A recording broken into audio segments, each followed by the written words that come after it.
How you guys doing out there? Welcome to another episode of the Mic Drop Club. I am very, very happy. I'm supremely blessed to speak with Margit today. She's going to be dropping some real inspirational, transformational nuggets of wisdom, because this is a woman that comes with a breadth and depth of experience working with young children, inspiring, helping them articulate their story. And after this interview, I can promise you, and I know I say this after every interview, but I can promise you, you're never going to look at a square and a circle ever again. Okay, so please welcome to the show, Margit, and enjoy, guys. Live from the UK, broadcasting around the world. You're listening to the Mic Drop Club, hosted by Douglas Hammond-Dishay. Message received. You do not need to know what you need. Just engage with the podcast feed. Providing weekly insights into cool stuff we've read, saw, did, or heard about what made us say, wow, eureka, damn, nothing is off limits. If it motivates and inspires you to reach your goals, then it shall be discussed. Featuring guest interviews from high performers and people of influence, and weekly awards for the best mic drop moment. This podcast is guaranteed to leave you pumped up for the week ahead. Don't just live life. Make life boom. Like we do about this time, once again, welcome to another episode of the Mic Drop Club. Today we have Margit joining us to co-chair, co-deliver, collaborate, and work in unison to provide you guys with a lot of inspiration. And her story is bound to touch a nerve. It's bound to quicken your thoughts. It's going to hit you under the skin, but above the bones. So this one is one I'm excited to host. And Margit, welcome to the Mic Drop Club. How are you doing? Well, thank you very much. And thank you for this amazing introduction. I hope I'm going to substantiate that. I'm sure you are. Yeah, well, let's go for it. Let's see. Yeah. Let's see where this journey takes us to. And yeah, I think it will be a bit of a journey, definitely. Yeah. And every journey starts with the protagonist having to make a decision. Do I leave or do I stay where I am? Okay. Am I being pushed, or am I going to, use my own modes of transport and leave? So we're going to do this assuming we all agree to go on this journey with Margit, okay?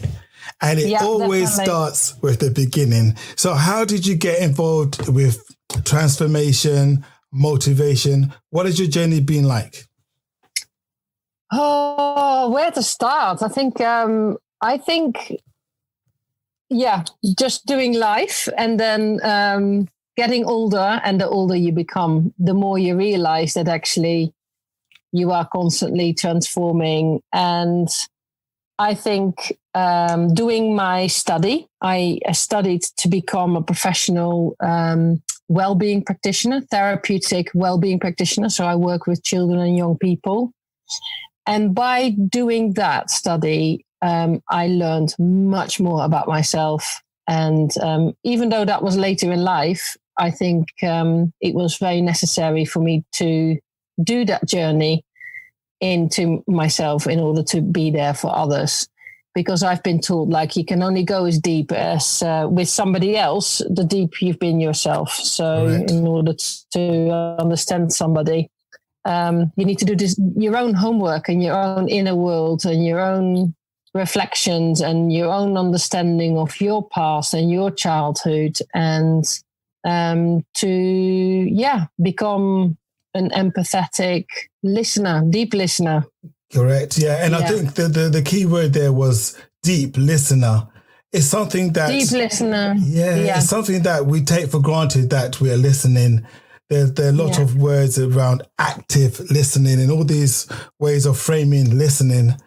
But I think, like you, I went on my journey, and only as I've aged, I've kind of like appreciate what it means to listen deeply and intently. You know, so one of the things that I really like is listening to understand instead of listening to reply. Yes. You know, you can have an answer on everything, but actually listening with wanting to understand, and that curiosity is for me like always at the forefront.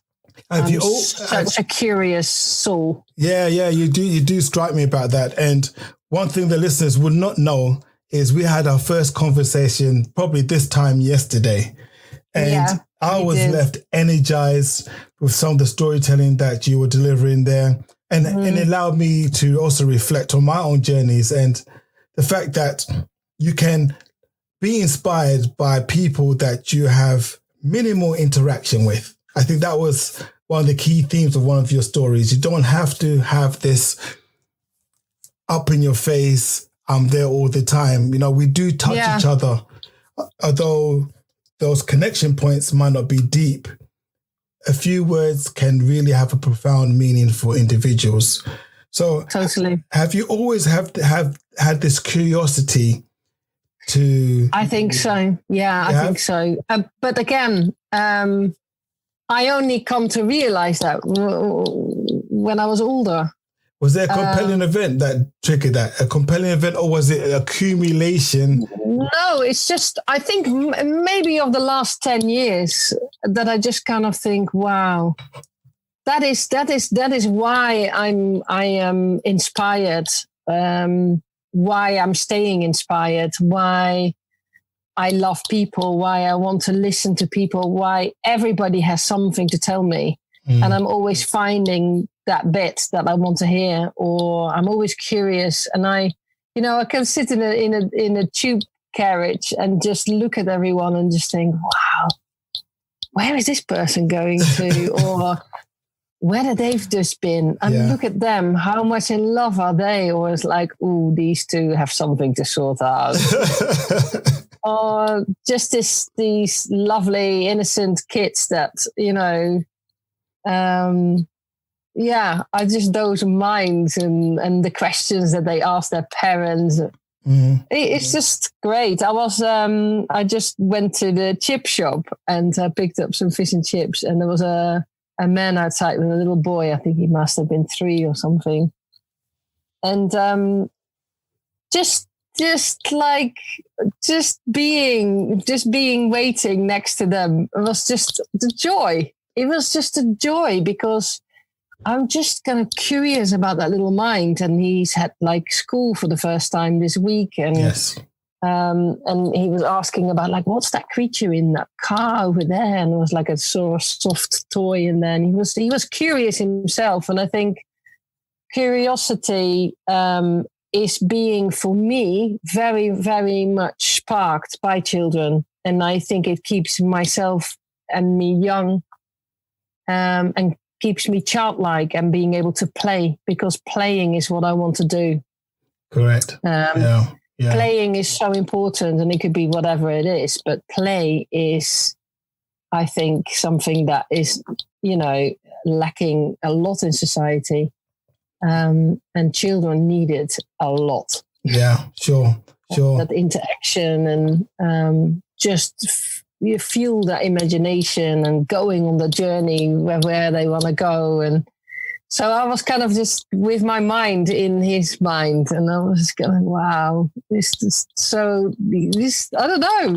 I love that. It just makes me happy. It just makes me happy. That was the child that made me happy today. Brilliant. And it's joy. So lovely innocence. Joyful. And the dad was really responding to him, which was lovely to see, because obviously sometimes you see that happening, that the parents are really fed up or they're just sneering at the children. And that can really make me sick for the rest of the day if I see that. I think I'm very open to feeling how people feel, or, you know, sometimes I'm not protecting myself enough for that, I think.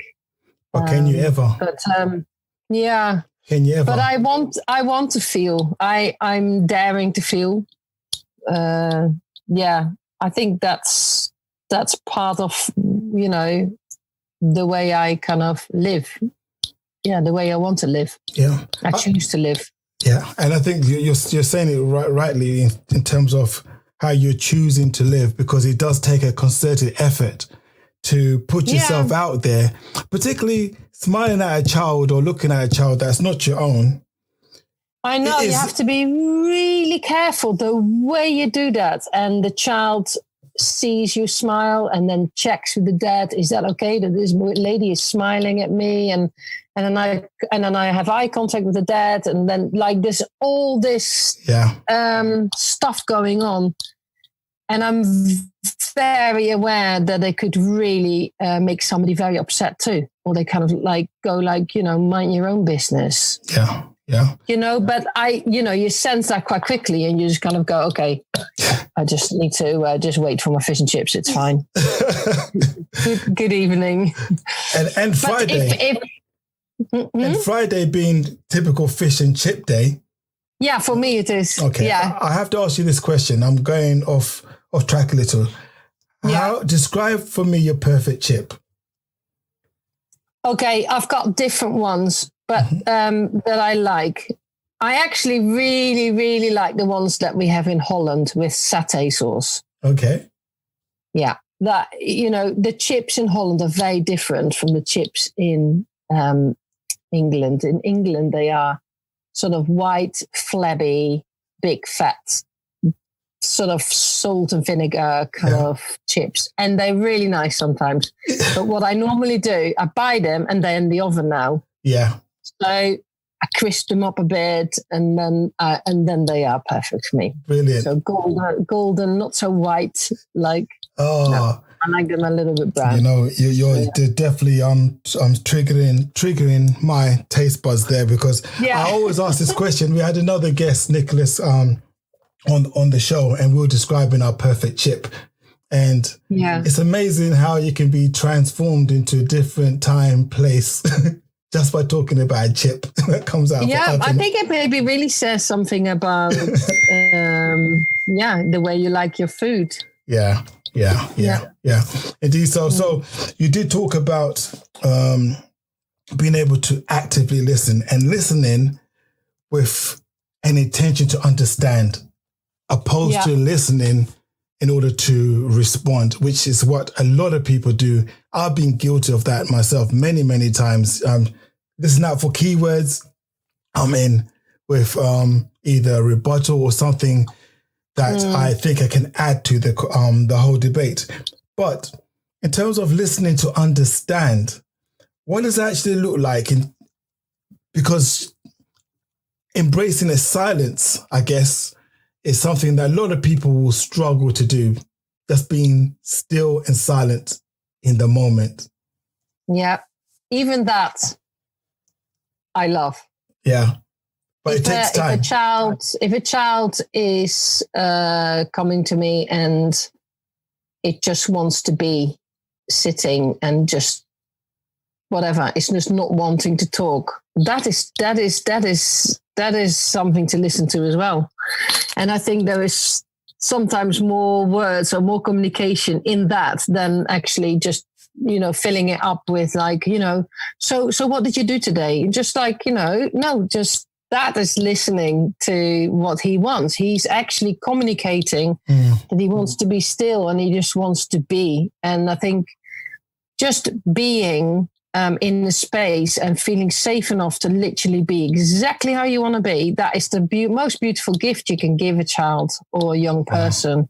Wow. And I think I really work very hard on that, to create safety and literally make them feel like you just be. Yeah. You just be where you are, how you feel. It doesn't matter. It's your time. I'm here with you and I want to be with you. Beautiful. And you matter to me. Beautiful. And however you feel, it is important. Beautiful. So that's very much in the working alliance when I set things up with children. That's the most important thing, that they don't have to try and be anything else than themselves. Than they are, just to try and impress me, or that's not what that space is about. Yeah. And some children find it really scary, and other children just go, "Oh, it's just so nice. I can just be. Can just be. Yeah, just be. What do you fancy doing today, or do you fancy doing nothing? Because we can do a lot in the nothing. Magic. Really? Yeah. Really? Can you do a lot in the nothing? Yeah. We can do everything in the nothing. Wow. Wow. And just that kind of the always being there, however they feel, I think is so reassuring for children, and making them comfortable, and always showing up and always being there is just that consistency is very important in building the relationship. Yeah. Because that's effectively what you're doing. You're building a relationship that is role modeling, safety, love, just reflecting back to them what you're hearing. Yeah. So it's a beautiful space. And I always enjoy it, and I feel always super highly inspired. It doesn't matter how they've been. I always feel inspired when they leave. So there is this young sort of quote about like the two people meeting is almost like two chemicals meeting each other. And so when they kind of engage, they both transform.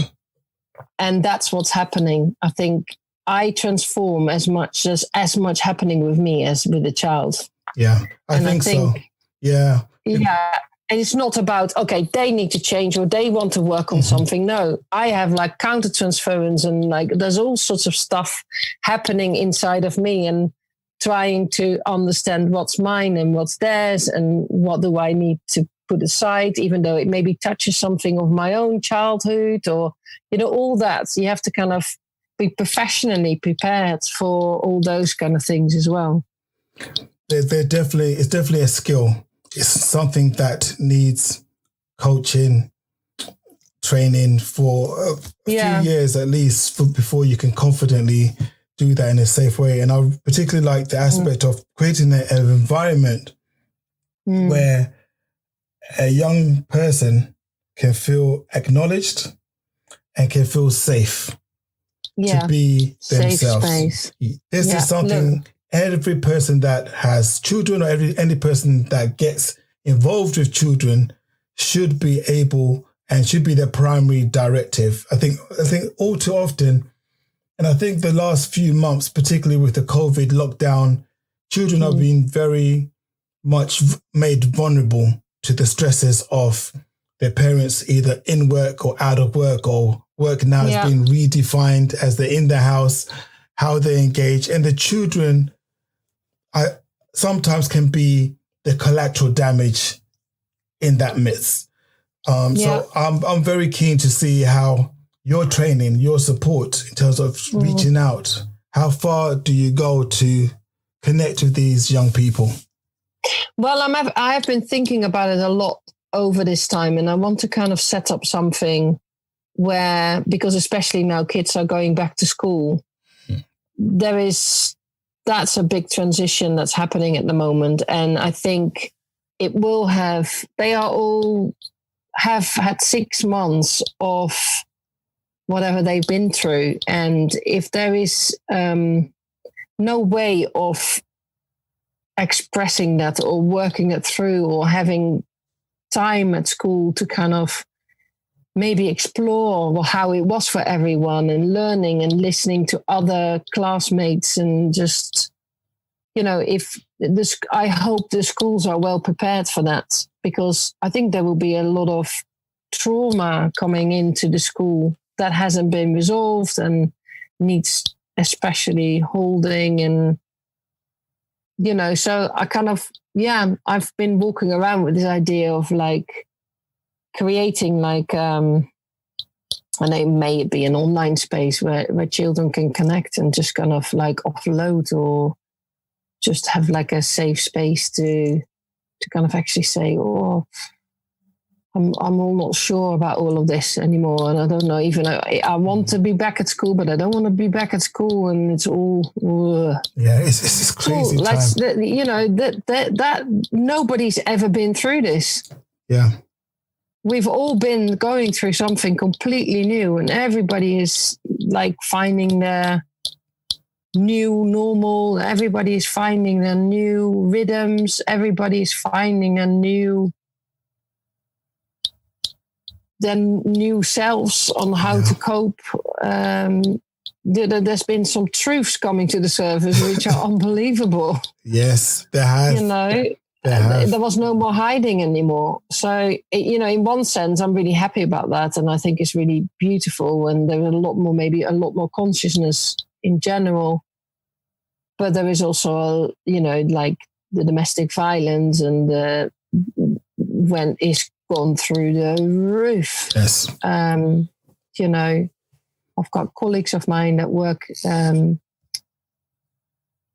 for organizations like that, and they are just inundated. We're talking about children being under immense pressure. This is an unprecedented time for the whole planet to deal with. Yeah. So nobody knows how it's going to unfold. But what we do know is children all too often are the fodder, should I say, where everything is put on them and they're supposed to try and navigate the world through the confusion that parents and adults have left.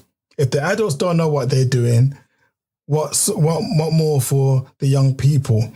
So in terms of your journey as a practitioner and somebody that goes over and beyond their role, because I always have this conversation with people in the inspirational, motivational, transformational space. Always have this conversation. Is this your job, 9 to 5? And if it's so, well done. What do you do to supplement, to complement, to continue to grow? Like the most important things I believe in what we are doing is what we do outside the 9 to 5 to demonstrate that we are actually walking the walk. We are authentic because children are very perceptive about people. Yeah. They know if you're sincere. If you're in this job for a paycheck, they pick it up very quickly. And you are able to articulate your ability to make a young person feel it's okay to just be. And this will tee up nicely to the stuff that you're doing outside of work. So do you want to talk us through the other elements to your bowl, should I say? Yeah. So do you also mean in terms of self-care? Self-care, yes. Self-care, yes. And also how you are, I didn't want to say it, but reaching out, enabling young people to reframe the world they're in.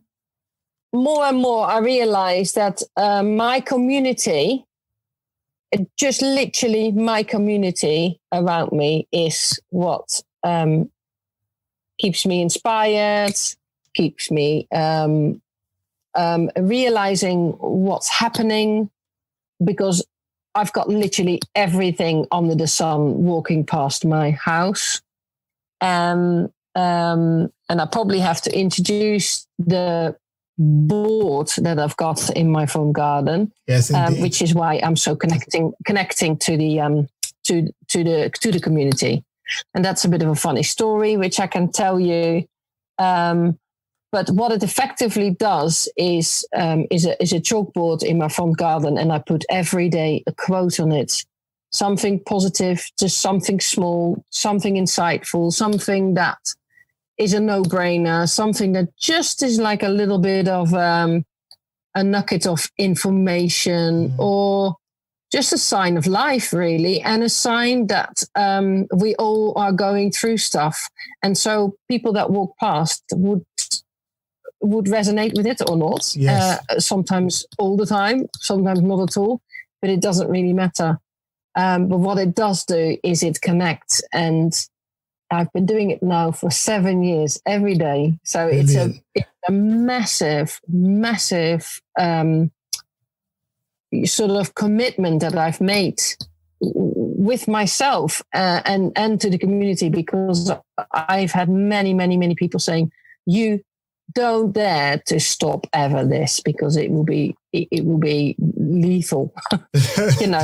You have no idea how many people are following this and how people are needing this. And so I am stuck now. So if I'm away, I have to kind of get other people to help me out. I've got lovely tenants upstairs that kind of take over the board for those days that I'm away. And this board has given me so many connections, so many stories, so many interesting insights, but especially stories. I think stories, people,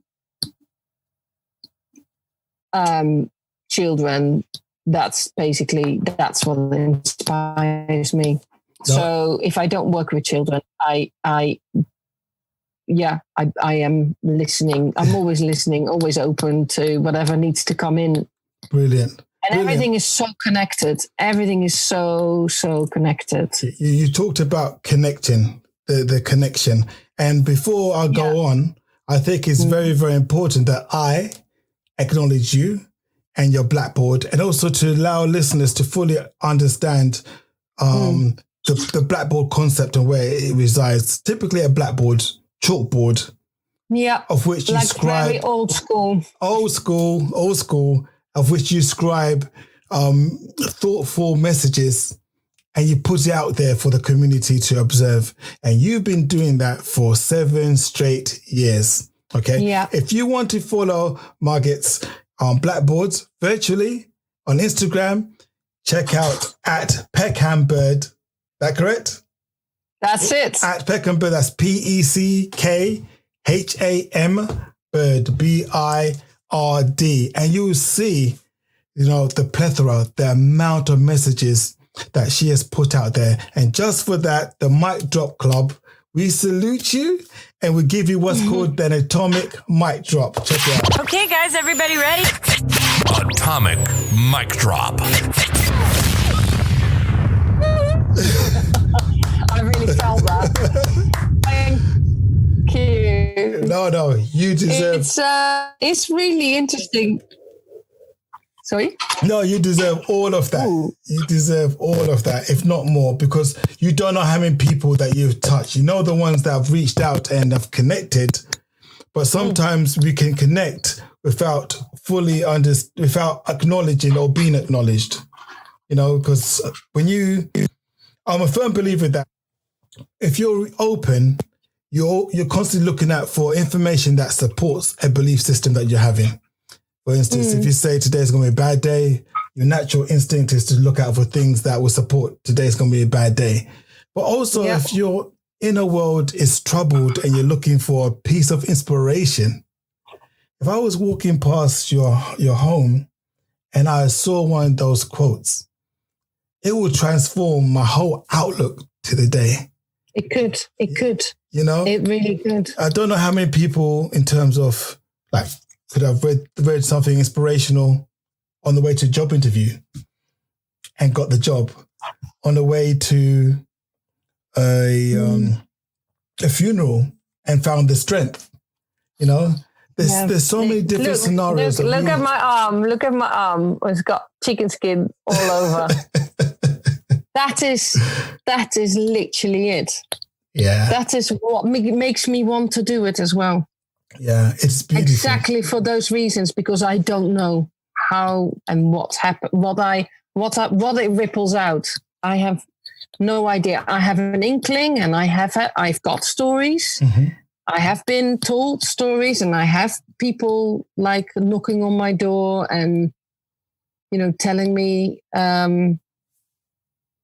like how much they have sort of needed this, and or thinking like, who is this person behind this? Yeah. Like there was a 16-year-old boy that apparently, he told me later, had been walking past every day because he really liked it. But he was very, very shy. And before he knew it, he actually knocked on my door, and I was actually home. So I opened the door and I said, "Hello, nice to see you." And then he kind of like, he was shocked that he had knocked on the door and that actually somebody was home. And he was actually drawn to the front door. Wow. By something that he read, I think. And he just wanted to, and he said, "Okay, like I didn't know I was going to do this, and I didn't know you were going to be here, but I just want to thank you. And this is so important for me. And I don't know what I would have done without it." Yeah. So, and when you hear something like that, you can go another half a year again. And that's just one person. Those are the people that I think of, when I then in the morning do my board, I kind of think, yeah.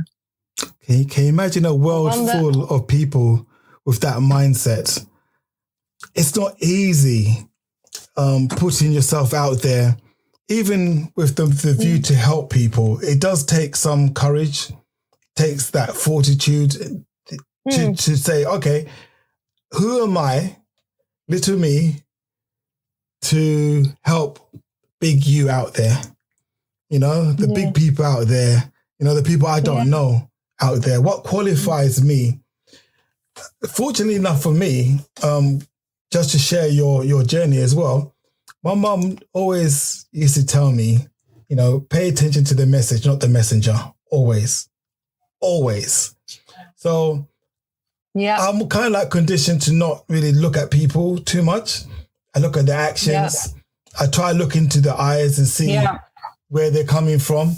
If it's a sincere place, is it authentic place? And then we build from that. But all of this stuff, even our communication here today, a beautiful engagement, takes effort. It means you're just sacrificing time that you could be eating your fish and chips. I could be doing something else to spread some love, to spread some hope into this world. So no, I get energized from speaking to you and then the followers to the Mic Drop Club, because it's all about a platform where people share information. I think it's just so exciting when you meet somebody that is kind of flying at that same level or at that same plane and kind of just gets you. And when you get that, you get energized, you get excited. I do feel like a kid at the moment. I do feel like I'm just having a nice time. I'm just playing. Somebody's really wanting to hear my story, but then I am excited about listening to you and hearing the things that you say in reaction to what you're hearing and what I'm telling you. It obviously it triggers things in you, and you come out with, like, for example, this thing that your mum told you, which I love, and it will go on the board, I think. Cool. Listen to the message, not the messenger. And I think that is like how it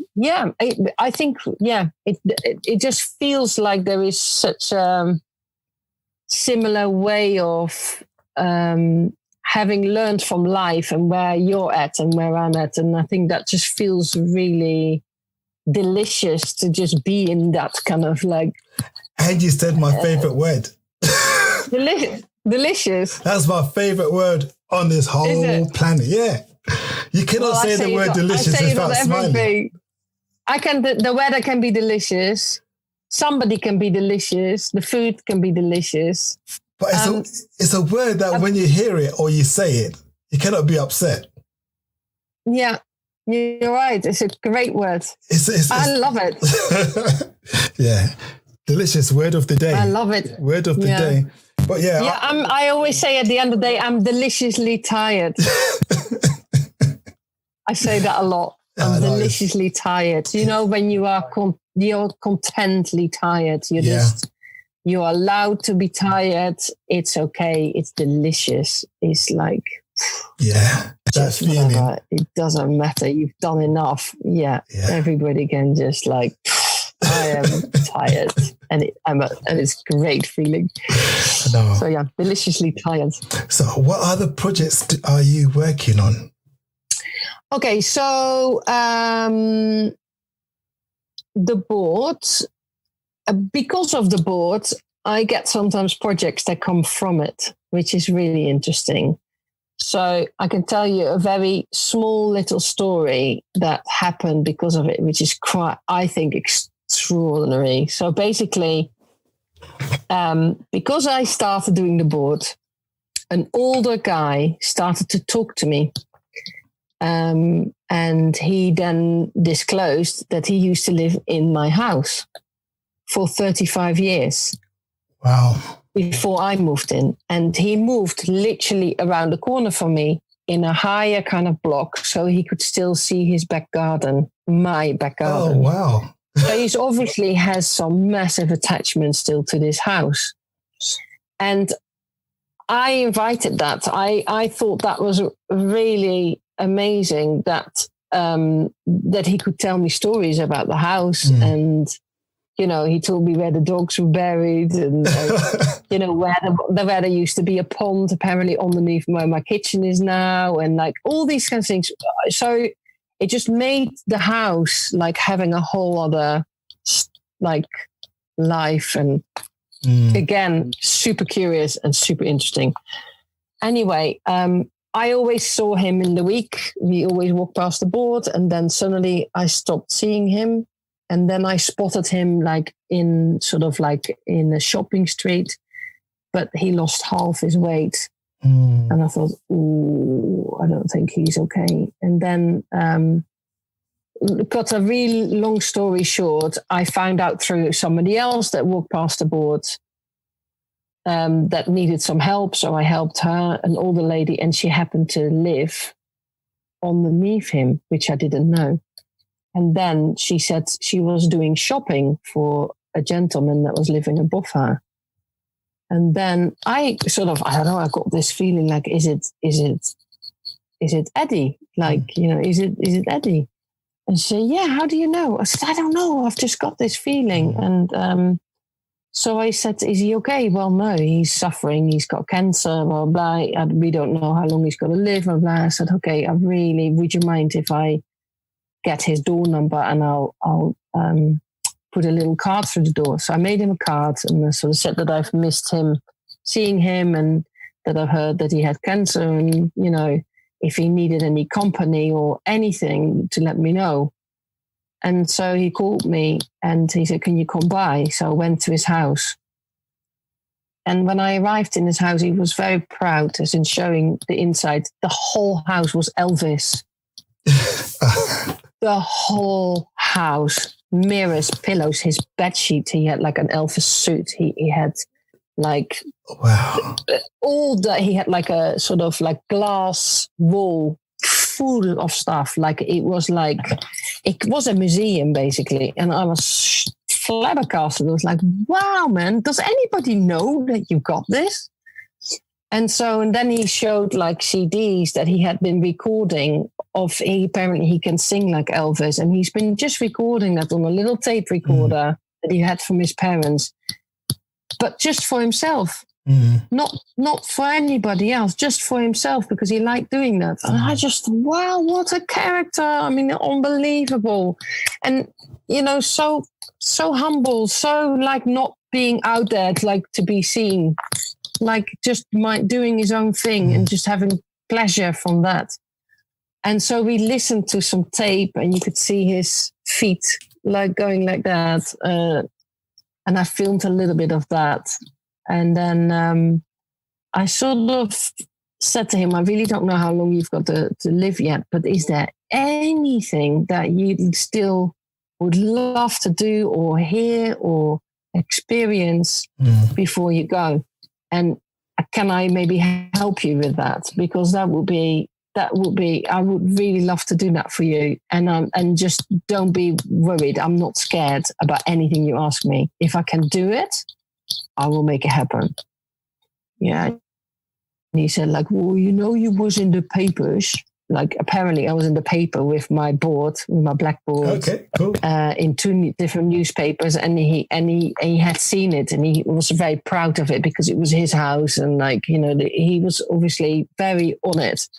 And then he said, do you think you could get me into the paper with all my Elvis stuff? That would be like amazing. And so I said, sure, I can do that. So that was like in December, and I was just going to fly off to Holland the next day. And I said, when I come back from Christmas and you are still alive, I will organize it. And he said, okay, let's do that. So I came back and he was still alive. And I called the papers and said, like, look, I'm the lady that you interviewed a couple of months ago. I've got somebody extraordinary that I think we would really make a nice article, but also it absolutely will make him like being able to have a legacy to his children, and it will be just the most amazing thing. But the thing is, we don't know how long he's going to live, so you need to like do it ASAP. And say, sure, we'll get to him like tomorrow or the day after. So that all happened. Got a professional photographer, a friend of mine that came, and it was all like amazing. And then I got it in the paper. Oh, wow. And then I, basically walked over to him and knocked on the door, and then I just, bought 3 papers, and I framed his in a special frame, and he was just scratching his head, barely able to stand, and like just like taking it in. He couldn't believe it. It actually happened. And then I don't know how much longer he lived after that. But then apparently it was like mentioned as one of the highlights of his life at the funeral. Brilliant. Like there was only like 20 people in the whole funeral. And I was invited with the lady that was living down below him because she was helping him, doing some shopping for him. So these lives that go so small, but I don't know. It really, it really moved me incredibly. Yeah. It was, yeah. And it's sort of, the children were like so grateful, and they couldn't believe that had happened, and they were so grateful. And then there was like little drinks afterwards, and then I said to the children, I'm going to tell you something else that you're probably not going to believe, but you actually lived in my house when you were a child. Daddy never told her that, blah, blah, blah. And then it was literally around the corner because it was in the house that he lived in, this sort of generic space. And I said, if you want to, you're very welcome to come into my house and just have a look. If you want to kind of see how it is now or how it used to be. And they all went. So it was like about 10 people just came into my house. It was crazy. And the things they told me, I mean, it's unbelievable. It was journey. Like they told other stuff about the house than Eddie had done. Yeah. So it was incredible. But can you just see how, like, that's just all from the board. Yeah. That's one story from the board. And we've got around trillions. Yeah. And I've been saying, if I could just do the board, I could live from that. Yeah. If I could just do the board and just literally follow up on everything that I'm feeling and hearing, and really would kind of act upon everything that I think I'm experiencing, I would be busy from here to Tokyo. I will be like, that will be a full-time job. But I'm protecting myself because I cannot do that because I've got other stuff to do. Yeah. You're most definitely in demand. You got quite a few bits and pieces. Hats on. Yeah. Most and hats like on, you. Hats on and spinning plates.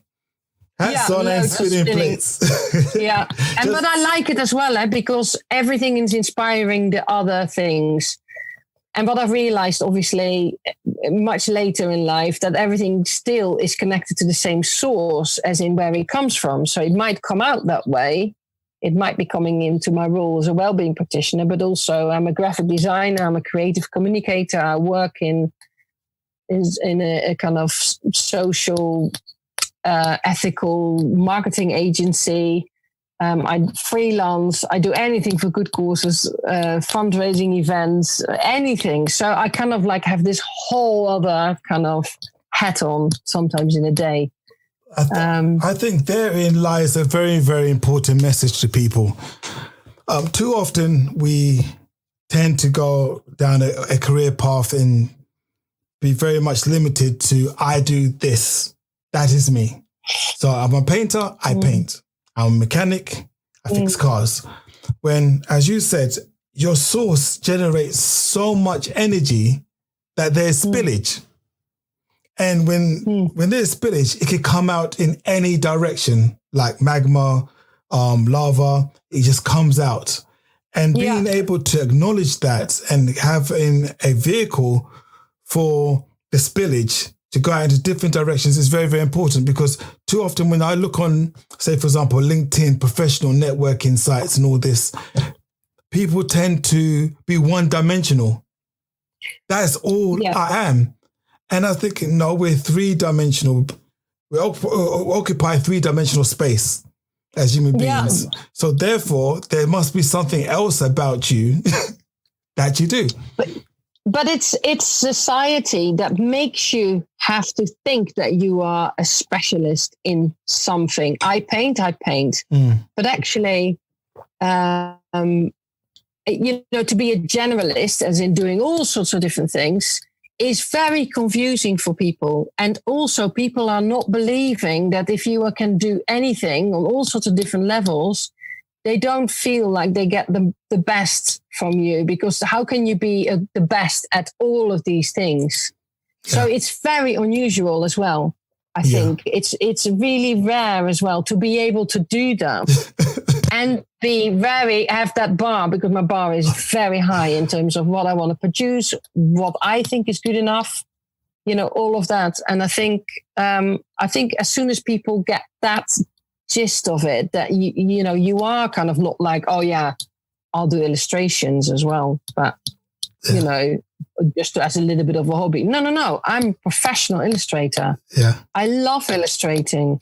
I do a daily drawing every day. This is like I've got 6 years of this. Like I do like, wow, literally a drawing every day. Excellent. Every day. Excellent. And so when you go through like a year of drawings every day, you just feel your year coming by. So this is something is really important to me to do. And there's consistency. And there's consistency there, which I too like. And I can share with you very quickly a quick story. Sure. Please do. I remember many moons ago when I was partially grey, I went for a job interview. It was in nursing. It was like a head of nursing post. It was like two positions higher than my current station. And I had this inclination that I was capable of doing this because I do so many other things anyway outside of my workplace. And in the job interview, they looked at my CV, looked at all the things that I do. And literally, they didn't believe me. Exactly. They said, no, this is okay. We're rather confused, Douglas. We're rather confused at your CV. You're saying you're doing this. That. Surely one of these should have ended. I said, no, I'm still doing that. And this other position, yes, I'm still doing that. And your chair, yes, I'm still doing that. So when do you have time to sleep? So, I get that. Yeah, I understand. Yeah, and you sleep too. And I sleep good. I sleep very well. Yeah. I completely understand that. Yeah. And you know why that is? Because you're happy. Yeah. I sleep very well. Because you are doing all these things that you want to be doing. I think, soon as you start not doing what you want to do, and you're doing it for other people, or you're doing it for other reasons, but not for yourself, then you start to move away from yourself. Yeah. But anyway, you were. What happened to the job interview? No, I didn't get the post, but I think you see, people get a bit sort of like confused, or a bit like that. That can't be good. No, it's not normal. It's not okay. It's not normal, and I think for me, what the beauty of that story was, I didn't get the position I applied for, but I was on the radar for the organization I was working for. And lo and behold, within 2 weeks, I was in a higher position anyway. That's what happens. Sometimes we have to be able to put ourselves out there, to just demonstrate we exist. Like the beautiful story you're articulating with your neighbor effectively. This person needs to be acknowledged. He wanted to be acknowledged, and you gave that to him. Yeah. And too often we are too scared of being acknowledged. Again, my mom, as you can tell from this conversation, my mom is one of my key role models, as is my father. My mom always used to say to me when I was in trouble, every time I'm in trouble, or anytime I feel scared about doing something and I want to hide, she'll always say, was it 9 months enough time for you to be hidden? Was it 9 months enough time? Yeah. So you go out, reveal yourself. Yeah. Show the world your assets. Show your world your skills. Go out there. You're meant to be here. Yeah. Yeah. You've done 9 months in darkness. Why are you still hiding? Get out the house. Wow. I said, Mom, I don't want to go. I don't want to go. Get out the house. Go. Great. Go. Wow. So I think these people that we touch, or who we have been blessed to be in their midst, do inspire us, do create that bubble, that ability to allow us to connect. Because quite frankly, our conversation yesterday, and at this point, we must salute Get. Did I say it right? No. Did I? What? We need to acknowledge Get. Geert. Yeah. Geert, absolutely. Yeah. This is for you. And absolutely, Geert. Yeah. I have to apologize. He's been the reason why we are connected. Yeah. And I think all things in life are connected. We're all culpable for things. And as we're moving to the top of the hour, I want to talk and share with you how you left me feeling regarding Squarehead. And in the introduction, I said, if you listen to this podcast, you will never, ever take for granted those elemental shapes, the square and the circle. Yeah? You will never. Yeah. So at that point, can you go ahead and talk about Squarehead? Yay! Oh, bless him. Can I just show him? Yeah, go ahead. Hello. That's Squarehead. But then I have to show you Squareness. Yeah. Wow, where to start? They are such important creatures for me. They've shown me the way. Squarehead was the first one that kind of appeared into the ether. And the way that happened, which I know you really want to hear, is that I was working for a social impact marketing agency about 8 years. 8 years ago. Maybe 10 years ago already. Right, it's not important. But I was working very closely with a creative director, which was a copywriter. And when he left, he said, Margit, please stay in touch. I love your illustrations. I really want to do a kids book. Let's do let's do that one day. I don't know about what, but maybe about single socks. That would be a nice idea. What do they all get up to? Everybody knows that kind of phenomenon that you end up, where did the other one go? Yeah. And so I thought, that's already tickled my brain. I thought, oh yeah, let's do that. Lovely, lovely. And then one day he had on his status on Facebook, square head, round thought. And literally this drawing of square head like that little boy literally popped into my head. And I just drew him, scanned him in, emailed it to him and said, let's do a book about him. Wow. And from then on, that's what happened. And we started ping-ponging ideas about what the story could be like. And, surely, not long after that, we kind of had a story, but it was quite dark. It was quite sort of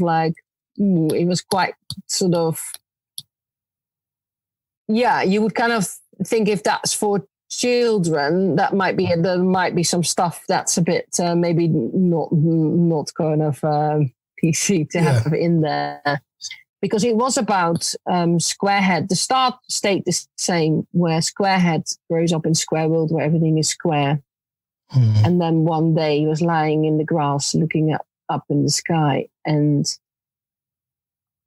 he had a round thought. Wow, that gets me. Thoughts you don't have in square world. That gets me every single time, Yeah.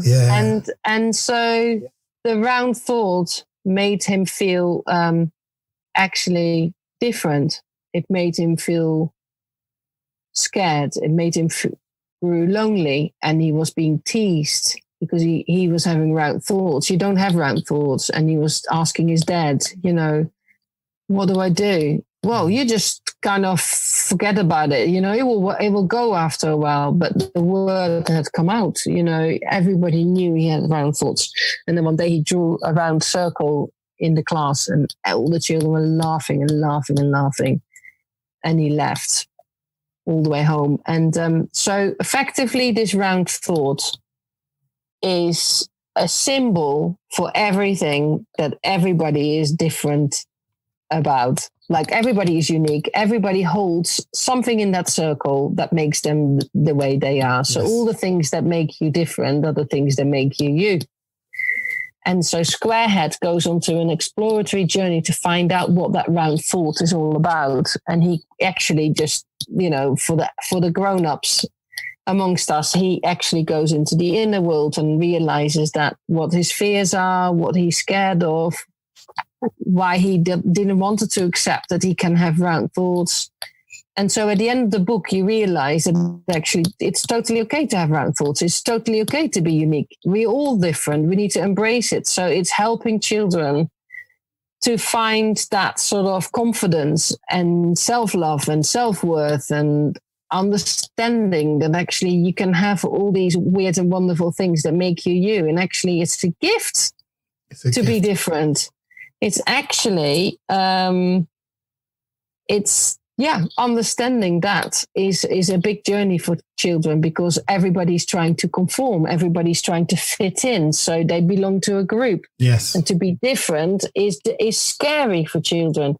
So that's why the books are very aimed at children, sort of like key stage 1 and 2 in primary school. So 4 to 8, 9, 10, maybe. That's where he kind of works best. And so it's just that's how we kind of like, that's how he came into the world. And Squarehead, as you did, Margit, got a mic drop. So this is for Squarehead and all his friends, including Harry guys, Scary. Ready? Atomic mic drop. Oh, that one gives me so much pleasure. So much pleasure. Yeah, Squarehead, particularly now. Now is so important. The world is round that we're in, but everyone is square. And coronavirus has enabled us to literally live in the square world We look on square-ish devices. We watch square-ish television. We have very square-ish views. And people that have circular or alternative ways of viewing life, they can be shunned. And sometimes... Literally be out of the box.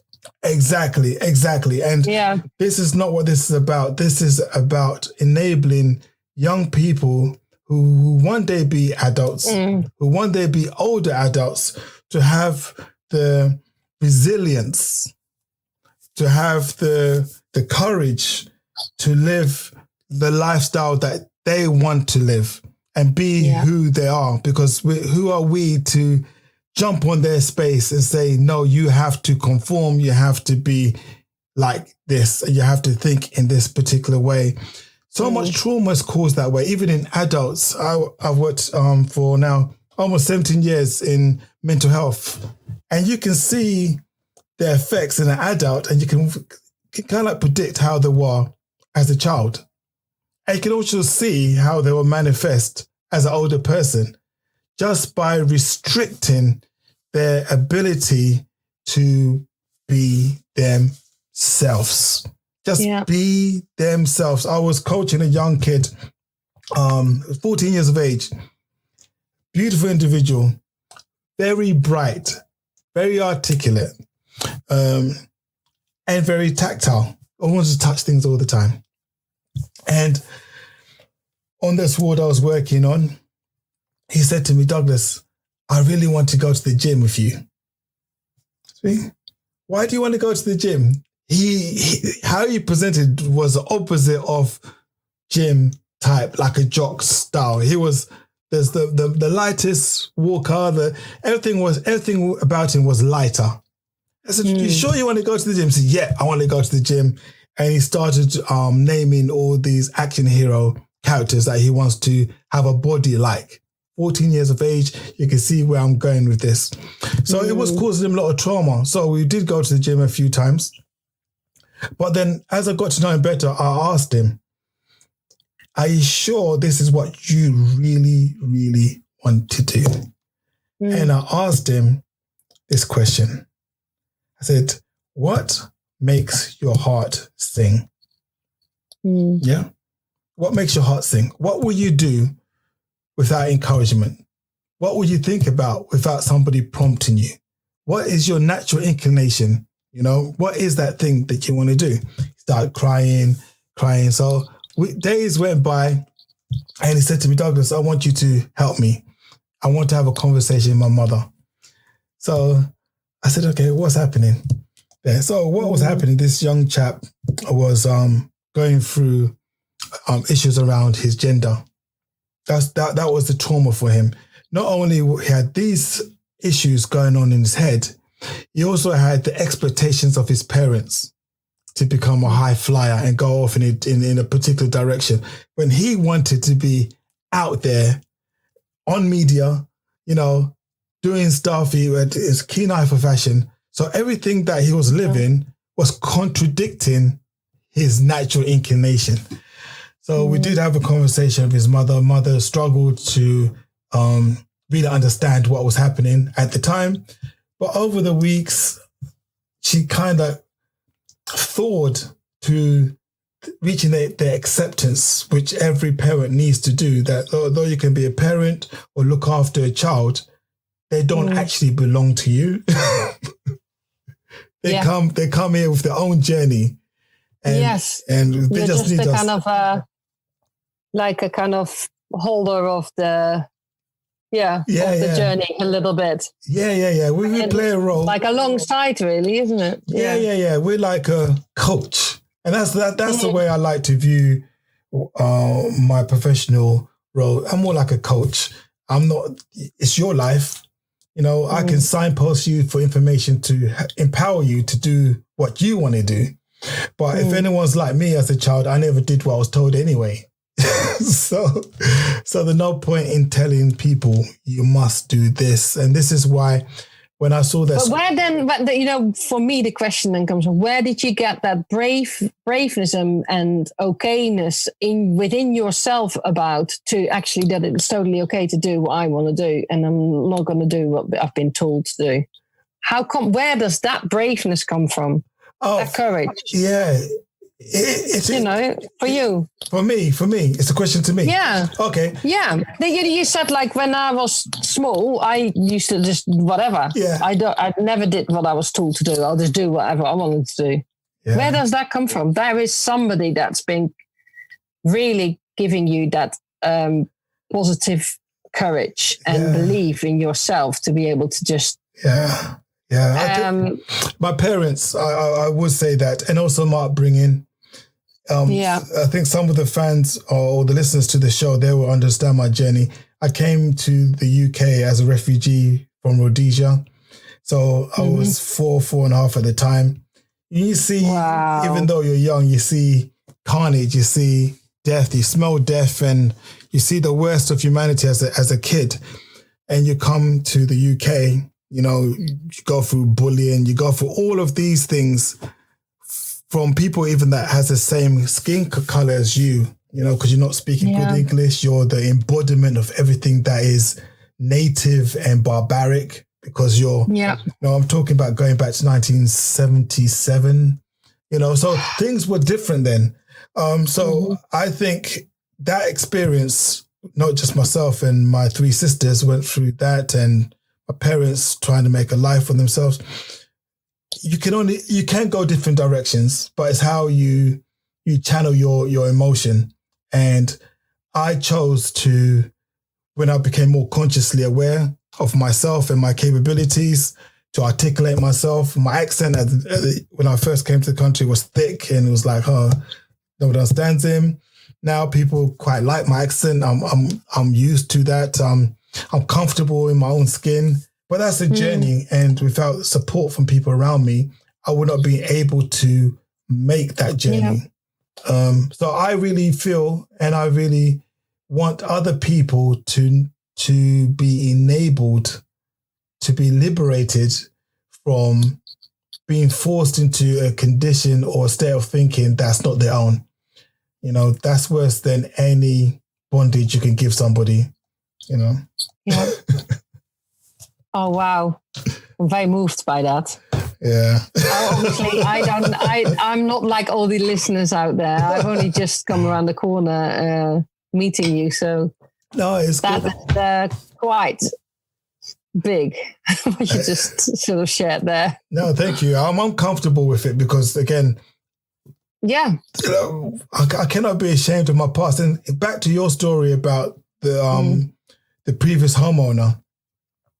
He found himself in the property overlooking your garden. So how far did he go away from his roots? He didn't go away too far. And I can't go away too far from my roots. I can't. No matter what I do, that would be denying my experience that has shaped me. I have to use that as rocket fuel to help other people, because there's a lot of capabilities in suffering. It's how you frame it. It's how you frame it, and enabling, again, my passions with CAM's children, helping children reframe experiences in a way that is safe and enables them to say, sometimes just park it. Don't respond to it now because you don't have the tools to process it correctly. Just tell your little self, you got it covered, and you will address it when you're a little bit older and you got a bit more skills. Then go back, revisit. So that's how I was. But just somebody telling you that could be like making all the difference. Yeah.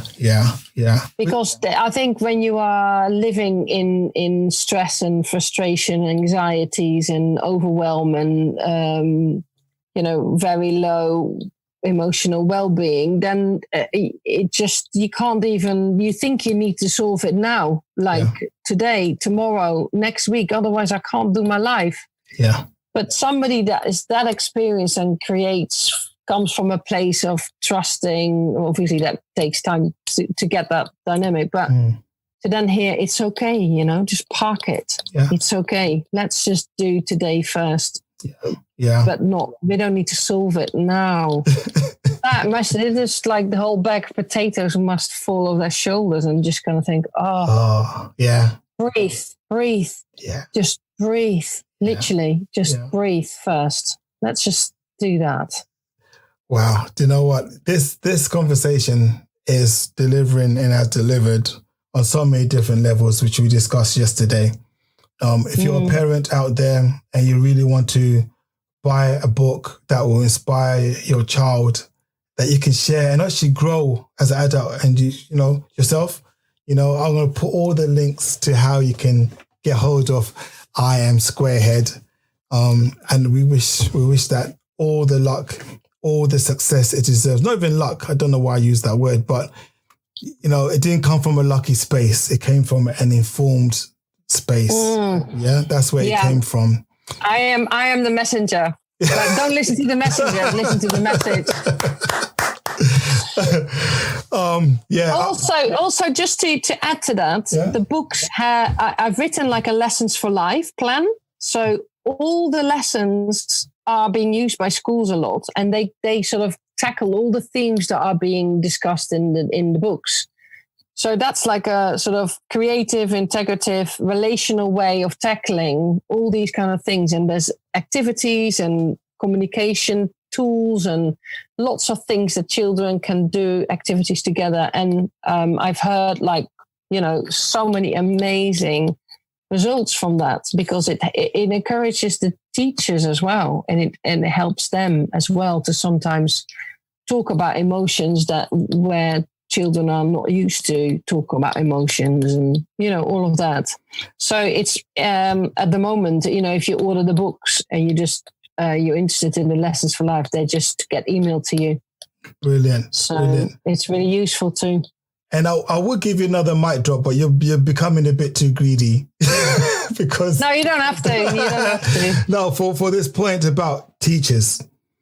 Teachers play a very pivotal role in the supporting young people becoming young adults.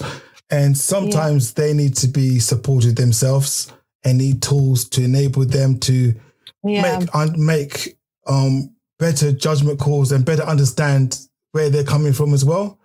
And there's something about re-educating the educators, which is what I really, really like to support young people. And your books, your resources are enabling that process to happen in a very organic, free-flowing, non-top-down, you must do this way, as you talked about it, in a playful way. I'm a squarehead. I had my first round thought. What does that mean? Let's unpack that. Yeah. Anything you would like to leave with the listeners? And I know we are going to do more. We are going to do more. Yeah, there's so much more to talk about. But one of the things that you said, which really resonates with me, was you asked someone or a child, what is it what makes your heart sing? And there is this quote that I put on the board recently, which is all about connecting to that, as in don't die with the music inside. Okay, yeah. So basically, make sure you find your purpose and why you're here on this planet. And that's something that I am very curious about, and I always want to help children just finding that star, that little bit of light, that things that make them kind of tick and make them excited and believing that they are good at something. And it could be so small, but it could be so significant if you find it, and being able to shine a light on that and basically really pick it out. Because sometimes children, because of their whole system that they're in, they can't even see the wood for the trees, and just have the ability to sometimes pinpoint that and actually bring it and make it, even though it's really small but really big and important, can be transformational, absolutely transformational. And I think that's again, that kind of goes hand in hand with the curiosity again, because in everyone is that. So I am that's one of my kind of flags that I want to hold, is what's your light? Which beacon are you going to which flag are you going to hold? What are you going to paint on your flag? What are you here for? Brilliant. So it's a lovely sort of thing to have that as an objective to a relationship that you kind of are having with a child, to find that. But first of all, is to be. Yeah. Simple words, elementary shapes. That's all what we've done. We just said be, square. That's it. Circle. Yeah. We're all square heads. Yeah. We're all the same. We're all different. We're all square heads. I've got this poster in my window. It says "It's okay to be you" with square heads standing on the O from okay. And it's quite a big poster. And very often when I'm maybe just writing the board, or I'm just in my front garden sitting on the bench or whatever, sometimes people kind of like walk past and they see the board and then they see the poster and say, "It's okay to be me." And they just kind of go, "Yeah, I'm just going to be me today." It's so nice. It's liberating. It's so nice. It's so simple words, but it's so effective. Yeah. Oh my God Almighty! This is just listeners out there. Don't. I told you. I warned you in advance. You're never going to look at a circle, a square, the word in the be same way. Again, in the same way. Margit, thank you very much for your time today. And we look forward to further collaborations on this platform, your platform. Any opportunity we get to collaborate is going to be epic. My virtual twin. Oh, I can imagine meeting your virtual twin. So no, thank you very much for the time. And have a great evening. Yeah, you too. It was lovely and delicious. Thank you for listening. Don't forget to check out micdropclub.com and get the show notes and useful links. Subscribe to the podcast. Don't just live life, make life boom.